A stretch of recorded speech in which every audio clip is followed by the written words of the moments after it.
I work as a flight attendant, and my wife Eleanor is incredibly successful, though I'm certain she doesn't love me.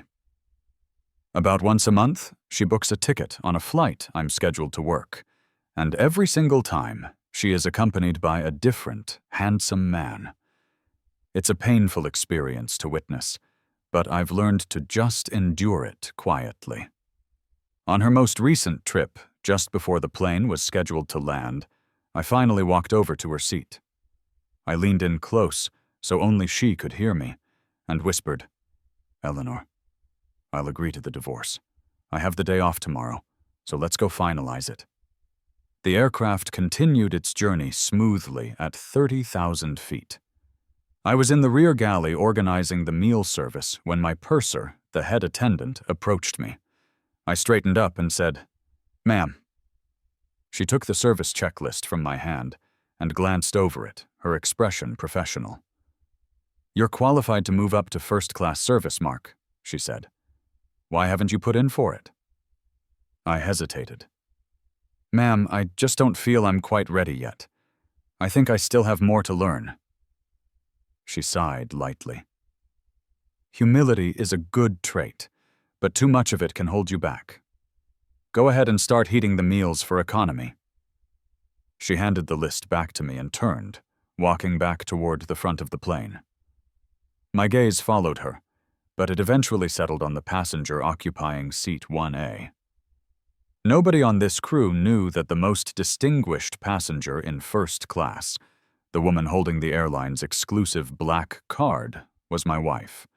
And, as usual, sitting next to her was a man I didn't recognize. This was exactly why I could never work in the first-class cabin. I couldn't imagine myself crouching down with a forced smile, providing perfect, attentive service to my own wife and the man she had chosen to bring with her. This was true even after a year of marriage, a marriage that had, in fact, never been consummated. I was the man Eleanor's grandmother had essentially forced her to marry. My grandfather and her grandmother had been old friends from their time in the service.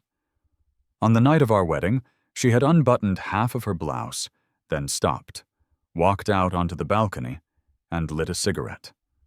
Halfway through it, she turned her head and looked at me. "I own a lot of properties," she said. "I won't necessarily be home every night. You just do whatever you need to do." She was absolutely true to her word. She returned to our shared home perhaps once a month, if that. It wasn't long before I started seeing her in business tabloids, photographed with other men. Before I even had the chance to call and ask her about it, my own phone rang, and it was her. "If you want a divorce," she stated flatly, "I'll agree to it any time." Her words left me completely speechless. That day, I just nodded, even though she couldn't see me. "I understand," I'd said. Sometime after that, she came home, but we still didn't get divorced. It was only then that I fully understood just how desperate she was to end our marriage, yet I pretended to be asleep, ignoring the topic entirely. In the middle of the night, I knew my pillow was damp with tears. No one in the world knew that I had actually fallen for her a long time ago. We had first met 7 years before our wedding, but she had clearly forgotten that encounter entirely. "Hello, sir. Here is your chicken and rice. Enjoy your meal." After I finished the main meal service in economy, I pushed the heavy cart through the business class cabin that was just ahead. Eleanor was busy with work on her laptop, completely focused. The man beside her, who was wearing a very crisp shirt, was just admiring the clouds outside the window. The purser went over to them and crouched down beside their seats. "Ma'am, would you like to change into some slippers? I can help you with your shoes." "I can do it myself, thanks," Eleanor replied politely, not looking up. The purser then turned to the man. "Sir, let me help you with your shoes and get you some slippers." The man pulled his gaze away from the window. "Thank you," he said. The moment Eleanor looked up to see what was happening, our eyes met. I immediately broke contact, looking away as I quickly pulled the cart down the aisle. 2 hours later, the plane landed safely. Please watch your step. Goodbye. After they deplaned, I saw the man wrap his arm around Eleanor's waist as they walked toward the exit. The wind from the jet bridge caught the corner of his coat. Still looking? They're already in their private car. I turned to see that my colleagues had already gathered their luggage and were ready to get off the plane. I'm sorry, ma'am. My purser smiled gently. You like her, don't you? I shook my head immediately. No, she patted my shoulder. Don't pass up the next chance for that promotion, she said, smiling. That evening, Eleanor actually came home. I didn't expect her to come back to the house that night. When she walked in, I was just sitting on the couch with my hair still half dry from a shower, staring blankly at the television. My mind was completely empty. I wasn't really watching anything at all. I wanted to ask her something, maybe about the man, but the scene from the plane flashed in my mind, and I lost the urge to ask anything. She came over and sat on the far end of the sofa, taking a phone call. It was only then that I caught the faint smell of alcohol on her. I grabbed a bag of chips from the coffee table, tore it open, and started eating them one by one, just listening to the crunch. Morning meeting at 9 tomorrow, she said after hanging up, looking over at me. I looked back at her. Nothing you want to ask? She inquired. I just shook my head. I put the bag of chips down and went into the bathroom. In the mirror, my face looked quiet and pale. When I came back out, she was on the balcony. A few seconds later, the bright light from her phone screen went out. She turned her head to the side, and I saw a smile still lingering on her lips before it quickly faded. I stood there, frozen and silent. Her happiness, in the end, had absolutely nothing to do with me. That night, she slept in the spare bedroom. I got up early the next morning to head to the airline for my next shift. She was already up as well. As the elevator descended, we stood on opposite sides, not speaking. When we reached the ground floor, I got out to walk to the bus stop. She continued down to the parking garage to get to her car. The weather that day was terrible. Our flight encountered extreme turbulence, lurching and dropping suddenly multiple times. After we finally landed, everyone, passengers and crew, was crying with relief. The flight quickly became a hot topic on the news and online. Standing in the bustling terminal, I stopped and checked my phone. There wasn't a single call or text from her. My sorrow, I realized, also had nothing to do with her. The next time I saw her was a full month later. The weather that day was perfect, in complete contrast. The sun was shining, and the flight was smooth for the entire duration. She was with the same man as the last time, the one with very fair skin. At one point, I saw him lean his head on her shoulder and fall into a peaceful sleep. That day was also a holiday, International Women's Day. The airline had prepared roses to hand out. Ladies and gentlemen, I said over the intercom, today is International Women's Day. The airline has prepared a rose for each of our female passengers. May all the women here today be timeless and forever graceful. Happy Women's Day. The passengers were pleased. Thank you. That's so thoughtful of your airline. I never get flowers on holidays, but I get one on a plane. What a surprise.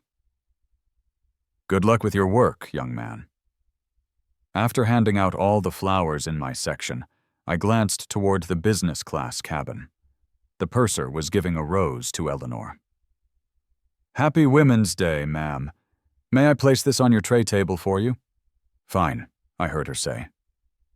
I went back to the galley, washed the used trays, and sat down at my crew station. I just stared out the small window at the clouds. My heart felt surprisingly calm, yet it still ached. The clouds broke apart, revealing the ground far below. I flexed my cold fingers and tilted my head back against the seat. Some people are just not meant to be yours. I had to let her go. Just let her walk away. Ladies and gentlemen, we will be arriving at our destination in approximately 30 minutes. We look forward to seeing you on your next journey. The plane began its descent.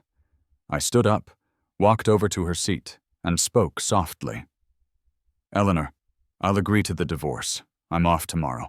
Let's go get it done. After I got home from work, I was dragging a large suitcase behind me. I pressed my thumb to the fingerprint scanner and pushed the front door open. For once, she was home early. I wondered if it was because we were finally getting a divorce. Maybe the house no longer felt so suffocating to her, so she came back sooner. I wheeled the suitcase inside. I went to the kitchen and put some rice on to cook in the rice cooker. Then I went to the bedroom and started packing my clothes. She came and stood in the doorway for a moment. Don't pack, she said. The house is yours. My body went stiff. I turned around and shook my head. You bought this place long before we were married.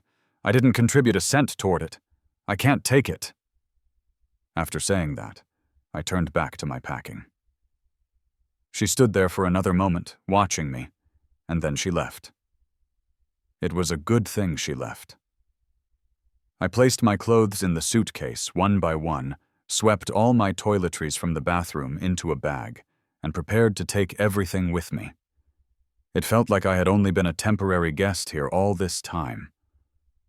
Now, it was just time to move out. In that moment, I didn't feel at all like I had ever been the man of this house. It was a pathetic, pitiful, and useless feeling. I hadn't thought she would be home tonight, so I hadn't bought any groceries. There wasn't any point anymore. It wasn't like before, when I would cook several small dishes whenever she happened to come home, foolishly trying to win her over through her stomach.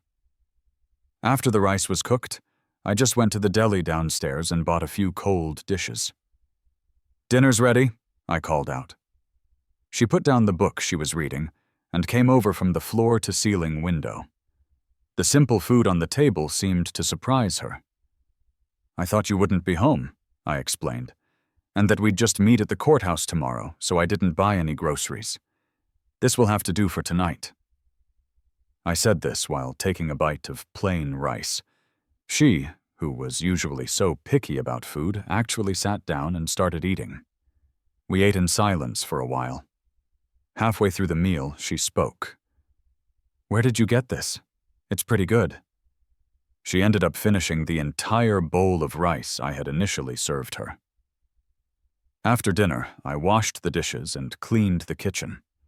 She sat in a chair on the balcony, her hands resting on the armrests, and seemed to be lost in thought. I realized I didn't know her at all. It was like she was a high-powered CEO, and I was just a flight attendant. Our professions never overlapped in any way, but based on a single ray of light from 7 years ago, she had been imprinted on my heart, and it was impossible to remove her. Fate had been kind to me, bringing us together despite our different worlds, but we were too much like strangers, and ultimately failed that kindness. She deserved someone better. If people were pearls standing next to her, I would surely be a very dull one. After I finished packing up the bedroom, I took a shower and packed my remaining things from the bathroom as well. She took a few calls on the balcony. In between her conversations, she glanced at me a few times. I packed up my few things from the living room and sealed the boxes with tape. There wasn't much else to take. When I was done, I sat on the sofa for a minute to rest. She came in from the balcony. She had long legs, but then again, she didn't seem to have any flaws. At such a young age, she was already incredibly successful. I'm sorry for how I've treated you these past 2 years, she said suddenly. Take this card. She pushed a black bank card toward me on the table. The pin is your birthday. I turned my head and looked at her, surprised. She still knew my birthday. She must have looked it up just so she could set the pin. You don't have to, I said. My salary is enough to support myself. I don't want the card. She sat down on the sofa across from me. I didn't take the card, but she didn't take it back either. Can I ask you a question? I said after a minute. Ask me anything. Will you get married again? Will you have a big wedding? When we got married, we had just signed the papers and had a simple, quiet meal with our families. It couldn't have been simpler. If she were to marry again, it would surely be to a man she truly loved. He would give her a beautiful wedding with many loved ones as witnesses. Don't overthink it, she said, avoiding the question. Get some rest. She had allowed me to ask, but didn't give me an answer. She got up and went into the spare bedroom. I sat for a while longer, then went to my room to sleep. The next day, she was up a little earlier than I was. I grabbed my documents. Let's go, I said. We went down to the garage and got into her car. She drove to the courthouse in complete silence. I just watched the traffic flow past the window. The passenger seat was soft and comfortable, but I had rarely ever sat in it. I never thought the last time I would sit here would be on the way to our divorce. I couldn't help but wonder what it would be like when the man from the plane sat here. Would he be eating snacks or chatting with her? Would she play music for him? But then I shook my head and pushed those thoughts away. I realized I was slowly, truly letting go of this marriage. At the courthouse, our divorce was quiet and efficient. We signed the papers, they stamped them, and we received the new documents. The booklet in my hand felt cold. I'll move my things out today, I told her outside. There's no rush. Take your time. You should head to your office, I said. I'm leaving too. Back at the apartment, I arranged for a courier and mailed box after box to my own small apartment. With the last remaining suitcase, I walked to the door, deleted my fingerprint from the lock, pulled the door shut, and left. In the days that followed, I went back to my routine of flying. The pain of the divorce slowly faded with time. In the 3 months after we separated, I never once saw her on any of my flights. I realized then that it had all been intentional before. She must have done it on purpose, to make me feel humiliated, to make me back down and give up. But all good things must come to an end, and I learned that no pain lasts forever. Once you get through it, you're fine. People who were once husband and wife can one day face each other as strangers. It was just like her and me. The next time we met, if we ever did, we would be strangers. At the end of the 4th month, she appeared on one of our flights again.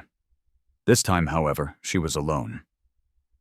I still hadn't been promoted to first class, but I saw her when I had to pass through the forward cabin to get something from the galley. She never looked up from her laptop the entire time. I just walked past quickly. Clara, who was one of the pilots on this flight and had been resting in the last row of first class, stood up and blocked my way. She appeared so suddenly that I almost lost my balance. "Dinner after we land," she said. I politely declined. "I have to study regulations for my assessment tonight." "It's just dinner," she insisted. "It'll be quick." "I can't." "It's settled," she said, cutting me off. "Over dinner, I'll tell you a little trick for studying the regulations. I guarantee it'll cut your study time in half," Clara said confidently. As she walked past me toward the cockpit, she looked back. "It's a date, then. I'm going to go relieve the other pilot." My colleagues in the galley glanced over, covering their mouths as they smiled. I felt my face grow warm as I quickly pulled the curtain and returned to my work area. A coffee, please. Thank you. Right away, ma'am. I heard the brief conversation between Eleanor and my colleague behind me. 2 hours later, we landed. Most of the passengers had already deplaned. A colleague came over, and we started checking the overhead bins together. So, she started. So what? Don't play dumb. The captain is chasing you. Are you going to say no? Don't be ridiculous, I muttered. You can't even admit it? What, you think you're too good for a captain? You shouldn't be so picky. A trainee pilot from the airline next door was asking for her number just today. She's the youngest single female captain, you know. A lot of guys have their eyes on her. Talking about me? Clara came over. Here to pick up Mark for dinner already? Can't wait. Excuse me. My colleague immediately shut up and moved aside. I froze. Eleanor hadn't gotten off the plane yet. She was just coming out of the lavatory. Ma'am, thank you for flying with us. Have a pleasant journey, my colleague said, instantly recognizing her as the VIP from first class. I was completely silent. As Eleanor passed, she turned her head and glanced at me. I lowered my head, feeling it was rude to stare. Take care. Clara also nodded at her, then walked over to me. Let's go. Shift's over. What do you want to eat? Clara and I walked out of the airport terminal. She had already booked a restaurant and called a car. Amid my colleagues' teasing smiles, I was pushed into the back seat. The restaurant Clara chose was a chic steakhouse downtown. She was an incredibly funny and charming person, reminding me of the kind of girl everyone had a crush on back in college. She had a great personality, too. Halfway through the meal, she said, What? Not interested in me? She laughed and lightly tapped my arm.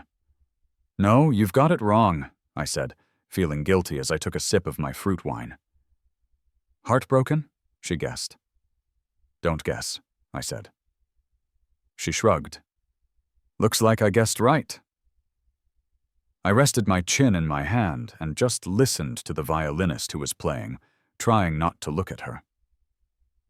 As we took the elevator down after dinner, I could see the glittering city lights through the glass walls. Clara moved closer and took my hand. Her voice seemed to float above my head. Mark, give me a chance. Can we just try? I pulled my hand away and looked up at her. What's wrong, silly? She smiled. She leaned in, and her breath was warm. Our lips were just inches apart. She was wearing a white t-shirt, and her skin looked flawless. I had to turn away, feeling my entire body flush. The elevator seemed to be broken, descending incredibly slowly. She stepped forward, standing right beside me. Did I scare you? Silly. I turned my head, asking with a hint of annoyance, Why do you keep calling me silly? She playfully tapped my nose and leaned in again. You're not silly. But did you know that word can also mean something else? The elevator doors finally opened. There were people waiting to get in, and I hurried out. After I got home, she sent me a text message. For the next 6 days, I get to be happy for 3 of them. I didn't understand. What do you mean? She sent a picture of our work schedules. Look at the roster. We're scheduled for 3 flights together. Silly, you have no idea how excited I get every time I see your name on my flight roster. Good night. The airline was shooting a new promotional campaign, and I was chosen to be the face for this issue. At first, I didn't think much of it, and just started preparing based on the materials they provided. But on the day of the shoot, when I arrived at the studio, I realized the photography company was a subsidiary of the Meridian Group. Since the company name didn't include Meridian, I had no idea there was a connection. Mr. Evans, is something wrong? The makeup artist asked, noticing I was a little off. I shook my head. It's nothing. I quickly tried to compose myself. I was just overthinking it. It was probably just one of her company's smaller, insignificant divisions. The photographer, a man, came over. Mr. Evans, did you read over the pre-shoot notes I sent? Yes, I read them carefully. I nodded. A week before the shoot, they had sent me a full brief so I could be better prepared. Once everything was ready, the studio lights flared on, and I stepped into the center of the set. Mr. Evans, relax your shoulders a bit more. Excellent. We had been trained in these poses at the airline, so they weren't difficult. With a little guidance, I could do them well.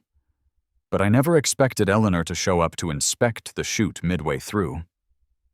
Instantly, my entire body tensed up. Ms. Vance. The staff members nodded at her repeatedly. She glanced at me on the set. She asked the person in charge beside her, "How's the shoot going?" "It's going okay," the man replied. "As expected from a flight attendant, his posture is great. He's just a little nervous. If he could relax a bit more, the results would be even better." The photographer showed her the photos on his camera. "Just a little more relaxed, and it would be perfect." She motioned for the staff to continue. I thought she would leave, but as we went through the next few sets, she stayed, overseeing the progress. "Mr. Evans, your form was actually great at the beginning," the photographer said, lowering his camera and standing up. He was telling me that my current shots weren't as good as my first ones.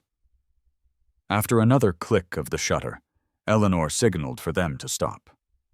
"Come down and take a break. We'll shoot again in a bit." The tension in my nerves finally eased for a moment. "Get him a glass of warm water." "Yes, Ms. Vance." She took the camera from the photographer and started reviewing the photos herself. "Mr. Evans, have some water." The makeup artist came over to touch up my makeup, offering words of encouragement. "Just pretend it's a casual photo shoot. You don't need to be so tense. Honestly, you have a great build and face. You look handsome just standing there. But the photographer can tell you can do even better. You've got this." "Thank you for the encouragement," I said. I glanced over at Eleanor, who was looking intently at the camera's screen. She lifted her head and looked at me. I quickly looked away and took a sip of water. To my surprise, she walked over with the camera and leaned against the makeup counter. "Don't be nervous in a bit," she said. "Your shots are good." I just nodded, humming in agreement. She walked away with the camera. Her words seemed to have broken some kind of spell, and everyone in the studio turned to look at me. After my makeup was done, I didn't linger and went right back to the set. After a few more clicks, I was stopped again. My palms were sweating. I still wasn't giving them the result they wanted. She walked over, raised her hand, and gently placed it on my shoulder. "Close your eyes. Take a deep breath." I stared at her, stunned. Her eyes deepened. I closed my eyes and did as she said. "Don't open your eyes until you're completely relaxed. Imagine everyone here is an animal. A rabbit, a tiger, a cat." I did as she said, imagining the makeup artist as a rabbit, the costume designer as a goat, the photographer as a monkey, and her as an elegant, cold lioness. She removed her hand from my shoulder. I opened my eyes. This time, I truly felt much more relaxed. She stepped back. The photographer handed her the camera. "Ms. Vance, why don't you take a few shots?" She actually took it. Luckily, with her behind the camera instead of in front of me, I didn't feel nervous at all. During the shoot, I overheard some of the staff talking. Apparently, she had won a prestigious photography award. The rest of the shoot went smoothly. Whether it was solo shots, poses with props, or staged scenarios, everything was completed without a hitch. "Thank you for your hard work, Mr. Evans. We're all done. You can go home now." "You all worked harder," I nodded, expressing my gratitude. "It's getting chilly. Put your jacket on." I hadn't even noticed when Clara arrived. "When did you get here?" "A little while ago. My flight landed, so I rushed over to see your shoot. I'm standing right here." A whole person. And you didn't even notice me? So heartless. She pretended to be mad and tapped my nose. I playfully swatted her hand away. I was focused on the shoot. How could I notice anything else? Wait for me, I'm just grabbing my stuff. I went back to the makeup station and collected my things. As I passed their workstations, Eleanor was engrossed in reviewing the photos. You should take the photo team out for dinner, she said, almost to herself. They worked hard all day. When I reached Clara, she took my hand and whispered. I froze. Clara leaned in close to my ear. You invite everyone. It's on me. If Eleanor wasn't here, I definitely would have. But with her present, it just felt incredibly awkward. What's wrong? Never mind, I'll do it.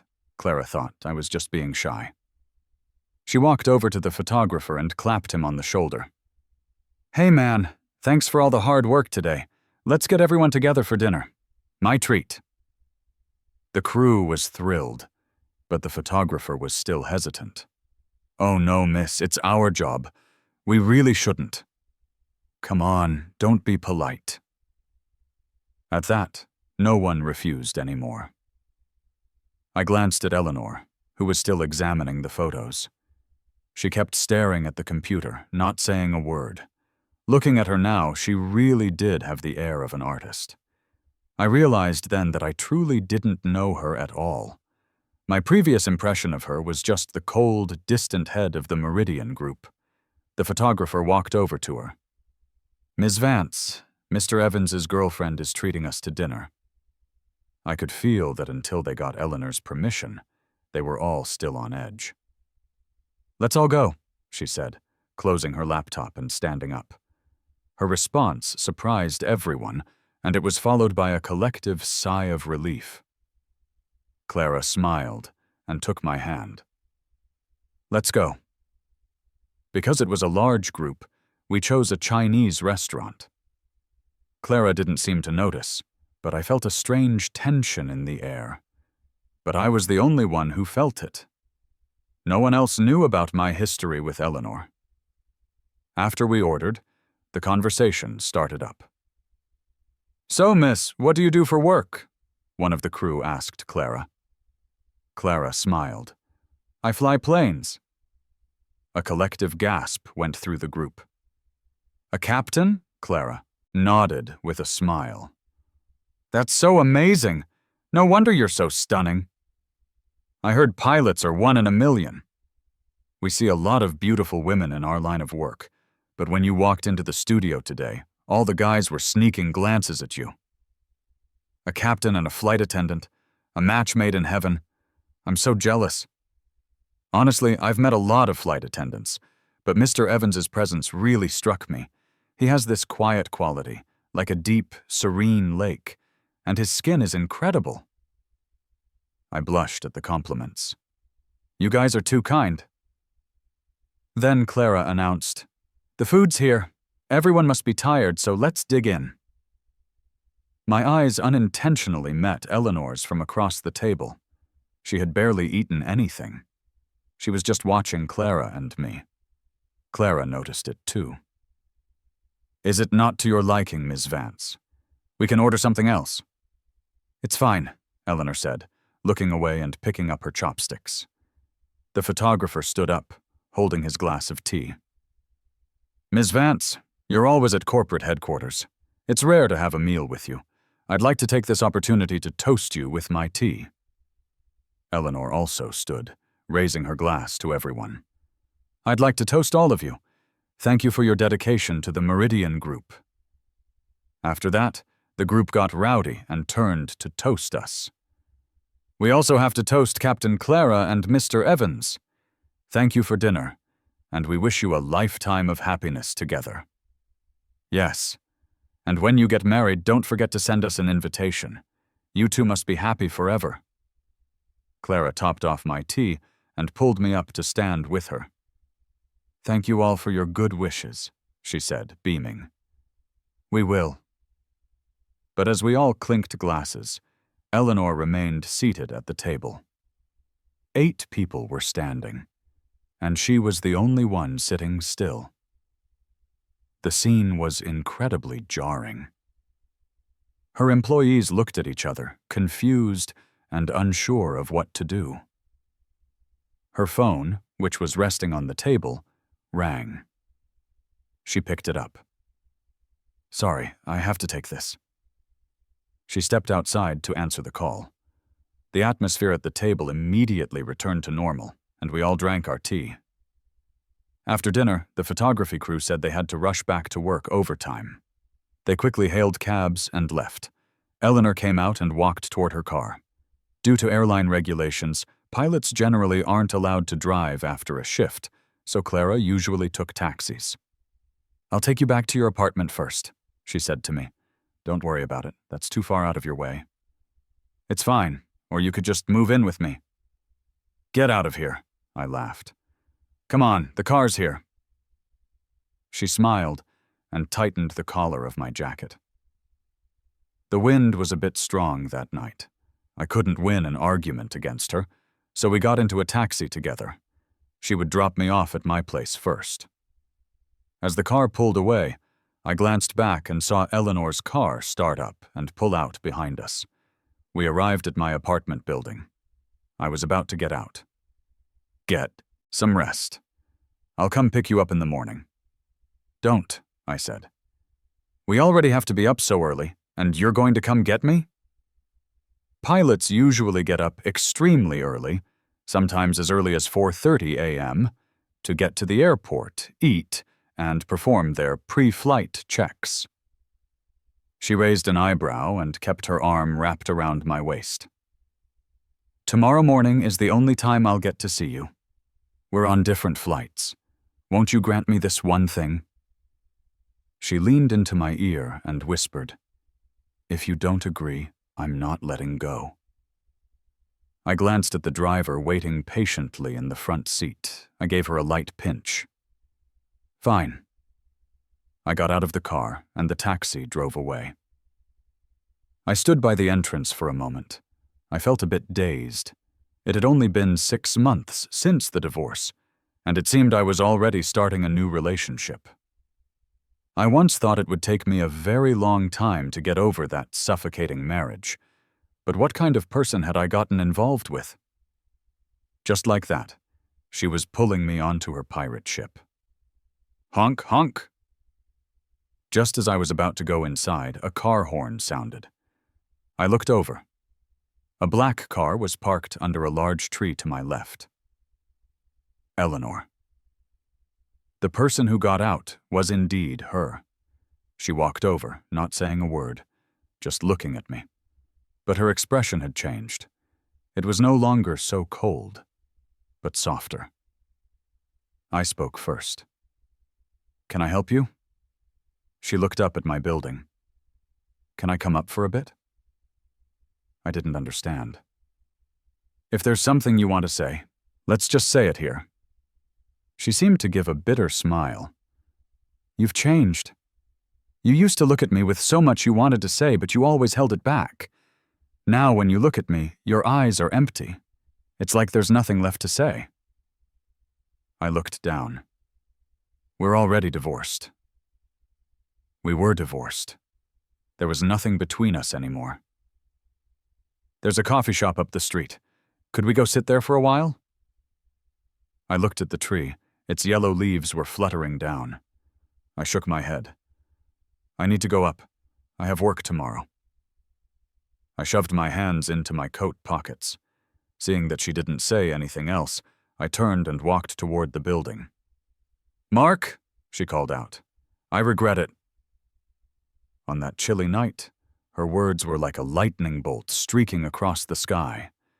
The air fell silent. After a moment, she continued, "I could feel it. You once loved me very deeply, but I didn't cherish it. I even thought my grandmother was a tyrant. What right did she have to decide my life? To force a complete stranger on me?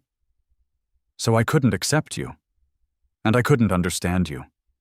We barely knew each other, so why were your eyes always so full of me? I assumed you were just after my family's money and status. It wasn't until after you moved out that I stumbled upon this fountain pen at home. I realized we had met 7 years ago. I turned back. In her hand, she was holding the fountain pen she had dropped all those years ago. Time rewound. It was the summer of my senior year of high school. I was cornered by a few thugs on my way home from school. They grabbed my hair and my clothes, blocking my way. I was trembling with fear. They even pulled out a knife and forced me into an abandoned alley. If she hadn't been passing by that corner and stepped in to help, I don't know what would have happened to me that day. My life might have been ruined. Even though she was alone and there were 5 or 6 of them, she still walked over. "What are you doing?" she demanded. Seeing she was by herself, they shoved her. "Mind your own business, girl. Get lost." Suddenly, the sound of a police siren wailed in the distance. The thugs shot her a nasty look, pushed us both aside as they scattered, and ran. When she fell, her forehead scraped against the rough wall. I rushed over, pulled out a tissue, and dabbed the blood from her temple. "Are you okay?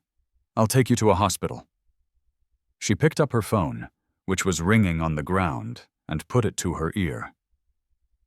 "You're all there? I'm on my way." She hung up and started gathering her textbooks from the ground. "I'm fine. You should get home. I have to go." "Can I get your number? I'll pay you back for the medical bills next time," I shouted at her, retreating back. All I had on me was a few dollars of pocket money. "Don't worry about it. It's just a scratch." She left without a second glance. That day she saved me, but she never really looked at me. But I never forgot her face. Her fountain pen had fallen. I picked it up and ran after her, trying to return it, but she was already in a taxi and gone. During my 3 years of high school, nothing had ever broken through the oppressive routine of my studies. Until she stood up for me. The memory stayed with me, impossible to forget. Fate was kind to me. After I graduated, it arranged for us to meet again, and even for me to become her husband. Through our grandparents, I saw her again, but she didn't recognize me at all and was distant during the meal. I could tell she was unhappy with the arrangement from the start. I didn't want to make things difficult for her, and I was about to tell my grandfather to call it off. But then she suddenly agreed, on the condition that everything be kept simple. Thinking back now, she must have accepted some condition from her grandmother in exchange for marrying me, and I foolishly thought that we had all the time in the world, that after we were married, I would do my best and build a relationship with her. I was too optimistic. After the wedding, I could never break through the layers of ice around her. A forced marriage could never be a happy one. There was nothing between us but coldness. We couldn't even have a single proper conversation during our entire marriage. "Eleanor, it's all in the past," I said, bringing myself back to the present. "Let's just move on." She walked over, her tall frame blocking my path, and grabbed my hand. But I was slow to realize it. I finally see that without you, a piece of my life is missing. "Mark, let me pursue you again, okay?" My heart shook, but my mind screamed no. "Don't. You have no idea how much it hurt those 2 years, watching you bring man after man onto my flights. That was my job, and I couldn't show a thing. Eleanor, I've been through a lot of pain in my life, but none of it was even 1% of what you put me through." She looked down, her face filled with guilt. "I'm sorry, but I need to explain. There was nothing between me and them. They were just flying with me, that's all. I was so stupid back then. I never really looked at you. I just thought you were someone my grandmother forced on me, someone I had to spend my life with. I couldn't accept that arrangement. I just wanted to break free, to end our marriage as soon as possible. But once it was over, I only felt relief for a moment. Then everything started to feel wrong. In those 2 years I tried so hard to ignore you, it had the opposite effect. Without my knowing, you had etched yourself into my heart and soul. I just never realized it." I pulled my hand free and stepped back. I looked up at the sky. The stars were beautiful tonight, but it was freezing. No one wants to admire the stars when it's this cold. So why did you realize it so late?